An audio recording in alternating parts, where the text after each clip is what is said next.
বলা হয় ব্রাজিলের রাস্তাঘাটেও অনেক দেশের জাতীয় দল থেকে ভালো ফুটবলার পাওয়া যায়। সেই কথার সত্যতা নিয়ে কারো সন্দেহ নেই। ফুটবল ইতিহাসে সবচেয়ে বেশি তারকার জন্ম দিয়েছে ব্রাজিল।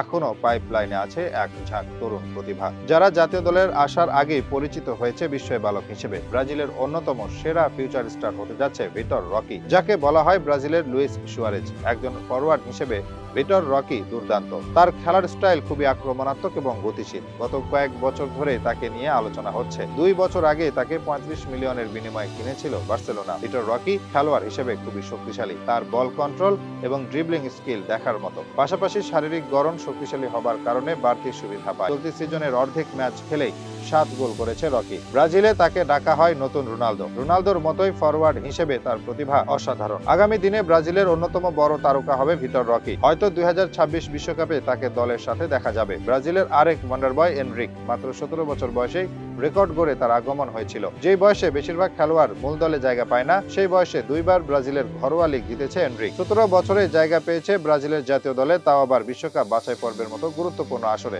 এখানে শেষ নয়, তাকে নিয়ে কারাকারি করেছিল ইউরোপের শীর্ষ ক্লাবগুলো। শেষ পর্যন্ত এনরিক নাম লিখিয়েছে রিয়াল মাদ্রিদে। ব্রাজিলের এই বিস্ময় বালকের জন্য 670 কোটি টাকা খরচ করেছে রিয়াল মাদ্রিদ। তবে এত বেশি টাকা এমনি এমনি খরচ করেনি। এনরিককে মনে করা হচ্ছে ব্রাজিলের আগামী দিনের তারকা। ড্রিবলিং এ তার দক্ষতা অসাধারণ। লেগে থাকা মার্কারকে বোকা বানাতে পারেন সহজেই। ডিবক্সের বাইরে থেকে গোল করারও দক্ষতা রয়েছে। এনরিকের প্রতিভা অনেকটা মেসি নেইমারের মতো সহজাত। তাছাড়া শারীরিক দিয়েও এনরিক বেশ শক্তিশালী। সব মিলিয়ে তার ভবিষ্যৎ বেশ সম্ভাবনাময়। আগামী দিনে হয়তো এনরিকেই ভরসা পাবে ব্রাজিলের ফুটবল। সেলেসাওদের আরেক বিস্ময় বালক এস্তেভাও উইলিয়ান। তার জন্ম ব্রাজিলে হলেও তার খেলার ধরন দেখে ডাকা হয় নতুন মেসি নামে। 16 বছর বয়স থেকে আলোচনায় আছে এস্তেভাও। তার বয়সভিত্তিক ক্যারিয়ার শুরু হয়েছিল ক্রুজেইরো নামের ছোট একটি ক্লাবে। সেখানেই মূলত মেসিনিও বা ছোট মেসি হিসেবে পরিচিতি পায় এই ফুটবলার। 4 বছর এই ক্লাবে কাটিয়ে সে চলে আসে পালমেইরাসে। এই ক্লাবের বয়সভিত্তিক দলে নিজেকে আরো পরিণত করে উইলিয়ান। গত বছর পঞ্চম কনিষ্ঠ খেলোয়াড় হিসেবে ব্রাজিল দলে তার অভিষেক হয়েছে, তাও আবার মাত্র 17 বছর বয়সে। আগামী দিনে এস্তেভাও উইলিয়ান হবে ব্রাজিলের মেসি, সে কথা নিশ্চিত করে বলাই যায়।